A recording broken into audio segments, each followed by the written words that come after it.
Well, it's all apples all the time here at the moment. It is fall in Nova Scotia, fall everywhere, and at our farmers markets, the Gravenstein apples have started to come in. They are an old heritage apple. I'm not sure if you have them in your part of the world, but here in Nova Scotia, they are prized for baking. And when we see these come into the farm stands, we scoop them up because they are wonderful for pies and crumbles. And today we're going to make apple cinnamon sticky buns. The dough for these cinnamon buns is very easy to pull together.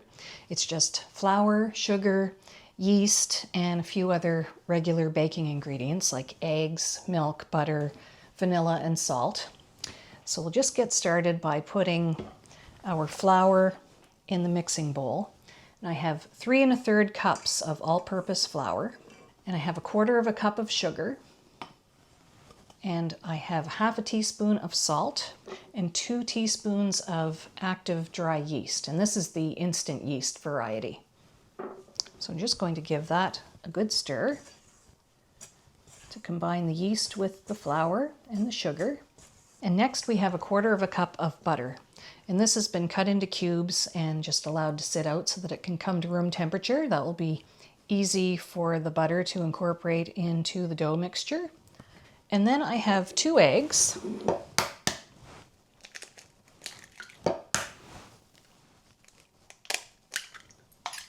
Beat the eggs lightly with a fork. And then I'm going to stir in 1 cup of whole milk and 3 teaspoons of vanilla. Just give that a little whisk with your fork to combine everything. Now I'm going to pour this into my flour mixture. Put on my dough hook. And we're going to let that come together into a nice ball. And crank up the speed of your mixer a little bit. Now we're nowhere near ready just yet, but I just wanted to show you the consistency of the dough so you can see what it looks like. It's quite wet, quite sticky, but we're going to continue kneading it with the stand mixer until it forms a nice smooth ball. And that's going to take a few minutes, so I'll let my machine do the work for me. You could certainly do it by hand on a board and just keep kneading, but I think this will come together much more easily if you have a stand mixer.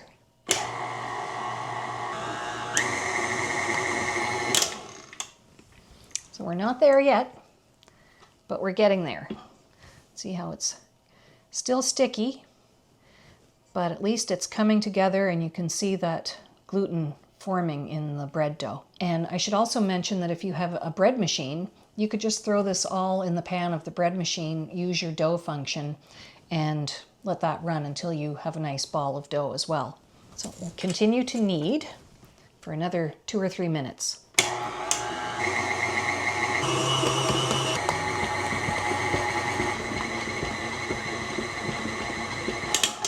So this has been going for about 5 minutes.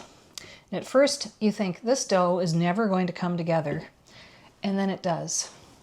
And it's still very sticky, still very wet, but we're just about at the stage where I would stop. But I think I'm going to give it another minute. Bear with me, 1 more minute.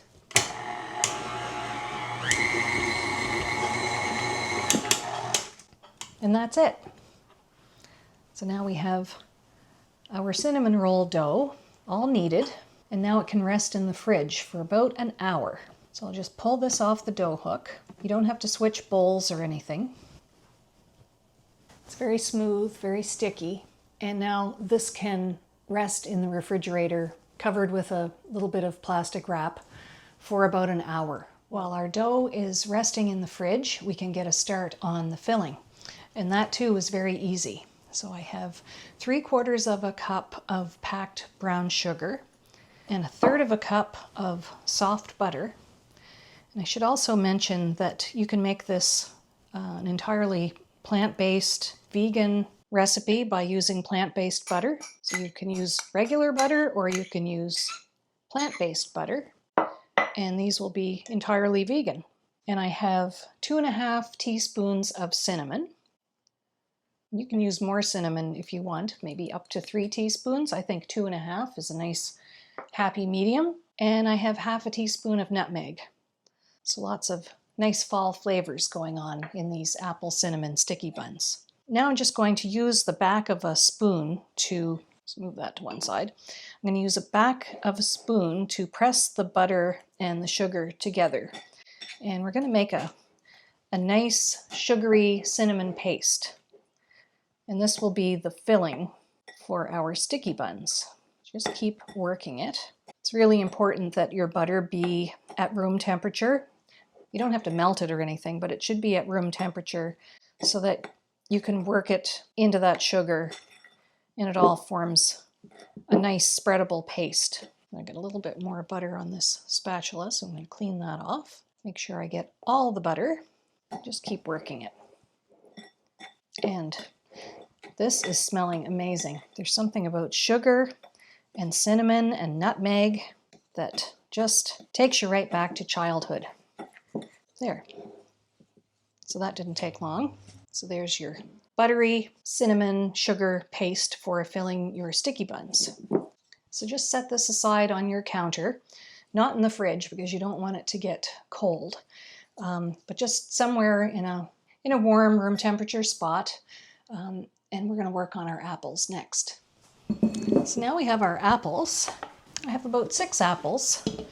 I've washed them really well. I tend not to peel my apples when I'm making something like an apple crisp or cinnamon rolls or something like that.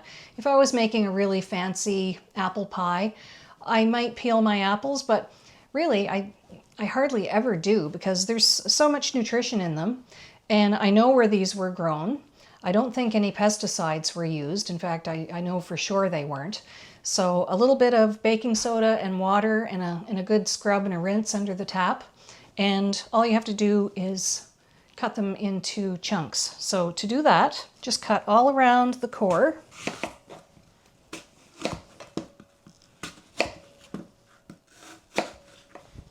And then I just make little cubes, little chunks.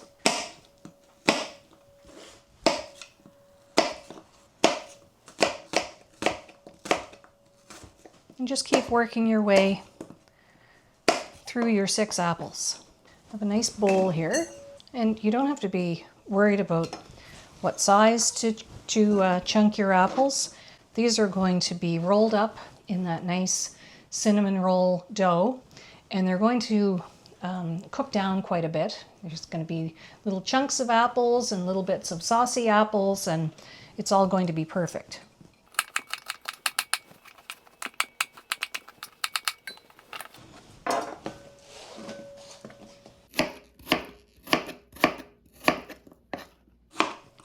And I know I mentioned that I'm using Gravenstein apples because those are the baking apples that are popular in our region. And if you can get Gravenstein apples, lucky you. And if you can't get them, don't worry about that. Whatever you use for baking in your neck of the woods is just fine. So a lot of people use Granny Smith's, something that's firm and tart and holds its shape and doesn't just go to mush when it's cooked. So I know I said 6 apples, but I'm thinking that's going to be enough just with 5. I usually just eyeball this, and I can give you the precise measurements in the description.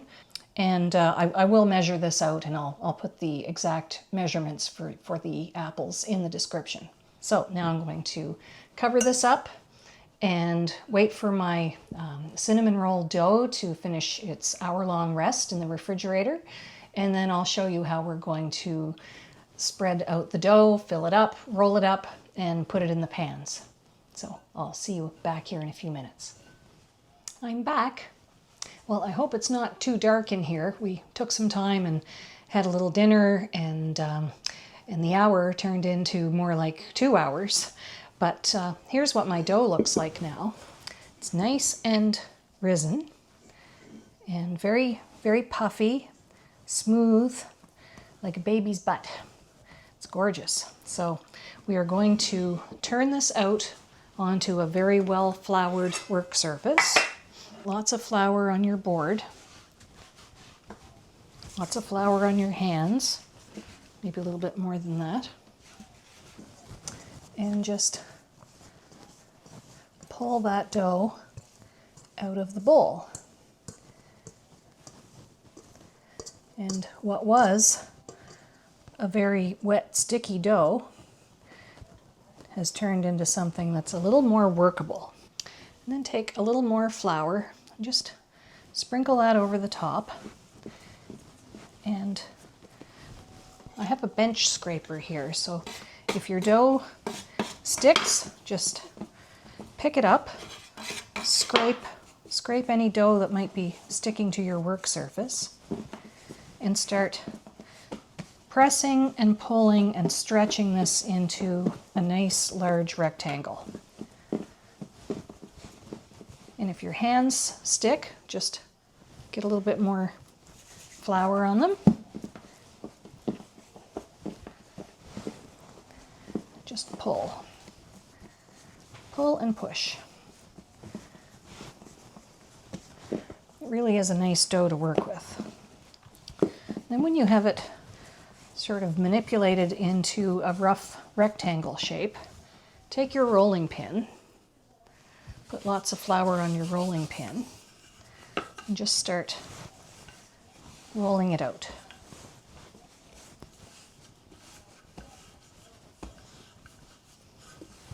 I think I'm going to get this out of my way. That's better. And it will spring back. Just keep pushing it along.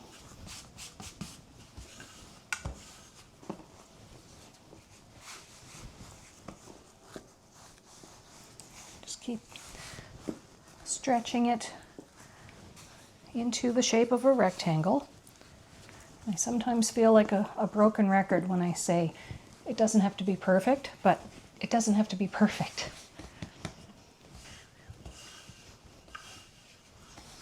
Okay, so I have my rectangle sort of going in the opposite direction of what I want it to be in. That's roughly the dimensions. And I think that that is rolled out to a nice thickness.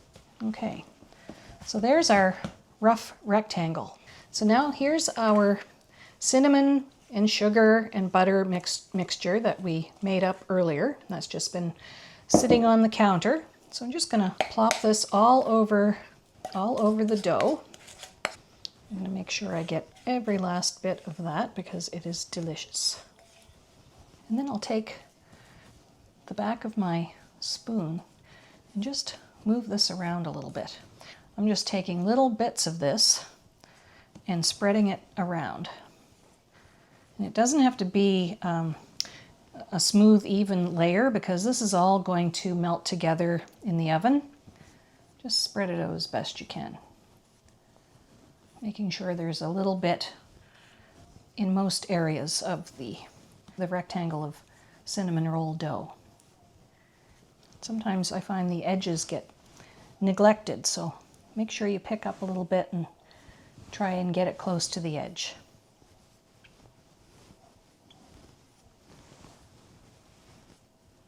If there are any big blobby bits, just pick some of that up and move it around. And that looks pretty good. Okay, so here are my apples that we chopped up earlier.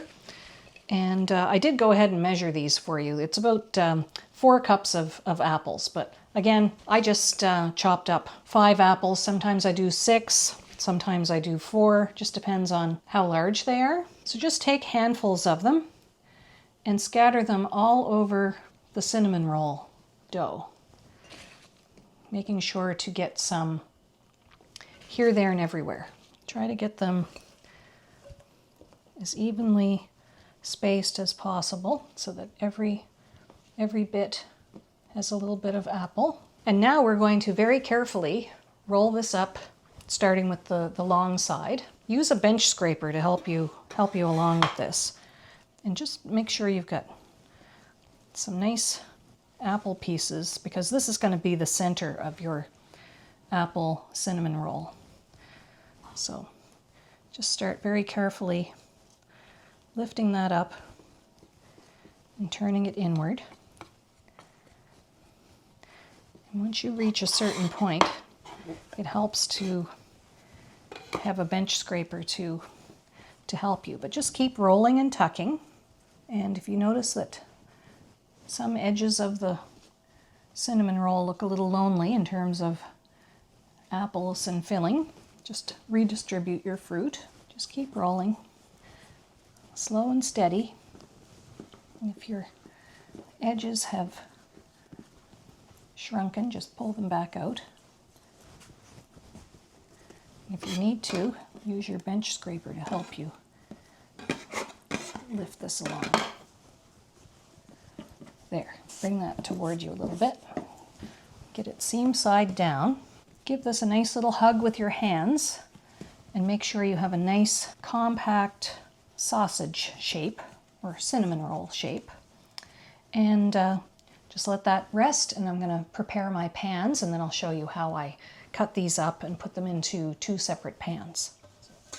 Okay, so there's our pans all nicely greased. Set those to one side. And so I'm going to do 12 cinnamon rolls, 6 in one pan and 6 in the other. So I have a serrated knife, and I'm just going to find the halfway point, and we're just going to do gentle sawing motions. And I find that a serrated knife works best for this because it just gently goes through the layers of dough. If you use just a chef's knife and you're pressing down, you're going to squish all the filling out. A serrated bread knife is your best tool for this. So now I have 2 halves, and I'm going to cut each one into 6 pieces. So find the halfway point, and then thirds, and then thirds. I'm just scoring that with the back of my knife. So the halfway point, and then thirds. And now I'm going to just start cutting this into slices.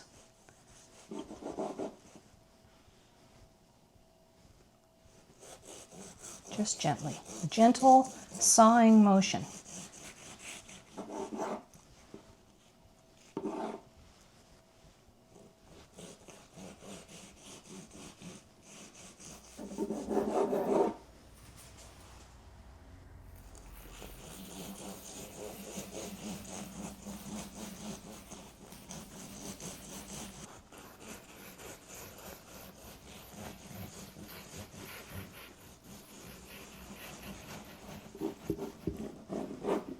So now I'm going to use my bench scraper to help me pick up these little pieces and put them in our pans.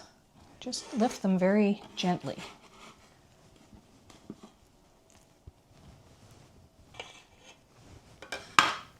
And tuck them into position.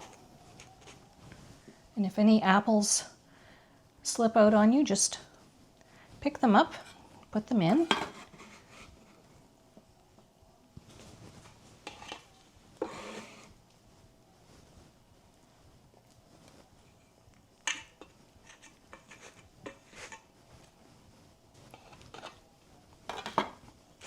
Okay, so there's one pan of 6. Now I'm going to do the next one. Find my halfway point.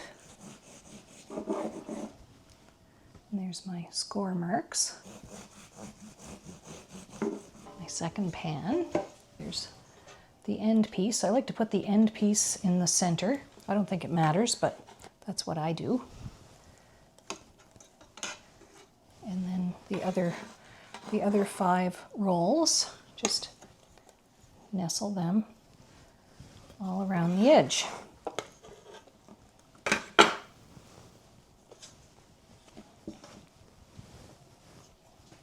Okay. One of these is going to go in the fridge, and the other one is going to go in the freezer. I'm going to wrap them both up nicely with plastic wrap, and then one is going to go in the freezer, and then sometime 2 or 3 weeks, maybe a month down the road, what a nice surprise to find these in the freezer, and then I'll just let them thaw out in the fridge overnight and then bake them. This pan will go in the fridge overnight, and then I'll be back tomorrow morning to show you how I put them in the oven, give them a little bake, and then we can enjoy them. So good night for now. I'll see you in the morning. Good morning. It's the next day. Our apple cinnamon sticky buns have been having a nice slow rise overnight in the refrigerator, and I'd say they've doubled in volume. And so now what we're going to do is preheat the oven to 350. I'm going to let these sit out while the oven preheats, and ideally they should sit out for about a half an hour before you put them in the oven. So I'll be back in a few minutes after these have had a chance to warm up a bit and my oven heats up, and we'll slide them into the oven to bake for about 20 minutes at 350 degrees Fahrenheit. That's about 175 degrees Celsius.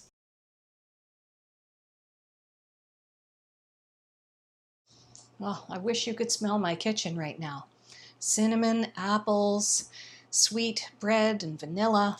Just smells fantastic. So my timer's just gone off, and I think the apple cinnamon sticky rolls are done. Let's have a look. Oh yes, just beautiful. So they're nice and puffed and golden. And I'm pretty sure they're done in the middle. I hope they're done in the middle. They were in there for about 20 minutes total. You can still see the apples, and all that sticky syrup has sort of bubbled up around everything. So we're going to leave this in the pan to cool just for maybe 5 minutes. I wouldn't let it sit any longer than that because the syrup will solidify and then you'll have difficulty removing the buns from the pans. So we'll just let this sit for a few minutes, and I'll get a nice platter and we'll turn these out. I think that's been about 5 minutes. So I'm just going to run my knife around the sides of the pan just to make sure nothing is stuck. It'll be a little stuck here and there, but I think it'll come out no problem. And I have a little platter. Hopefully this is big enough. It should be. So we're just going to quickly flip this over. And just carefully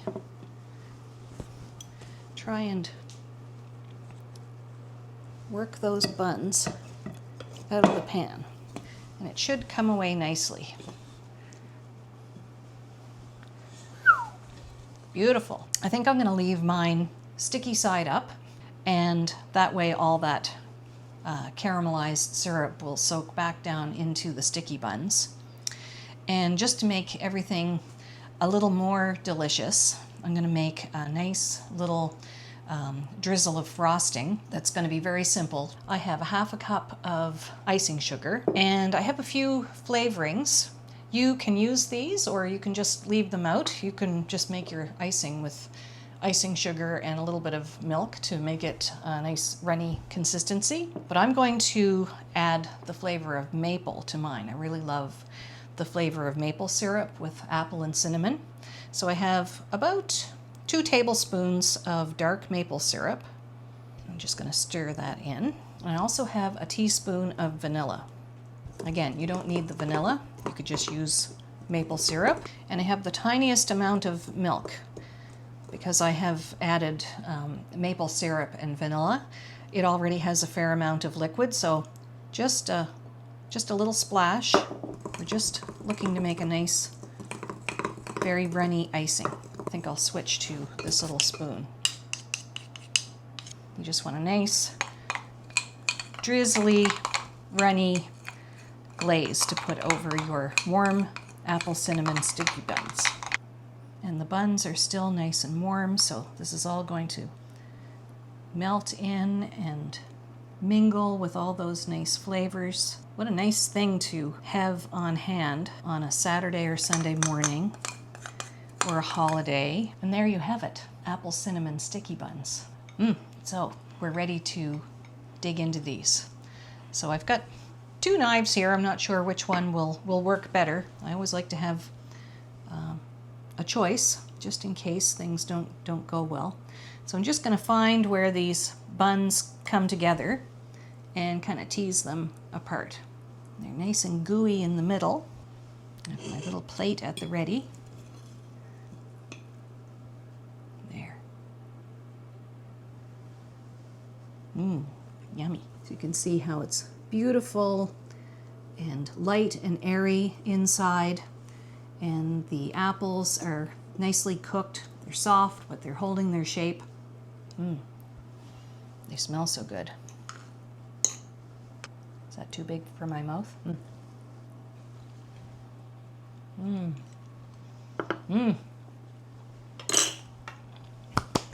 So delicious.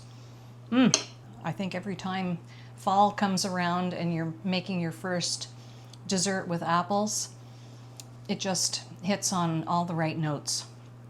So we've got our apples that are still nice and firm, but they're cooked. A beautiful caramelized butter and brown sugar filling, lots of cinnamon, a glaze of maple and vanilla on top, and these are just delightful. And I should say, even though I've made these with apples, you could make these with pears, any kind of firm baking fruit.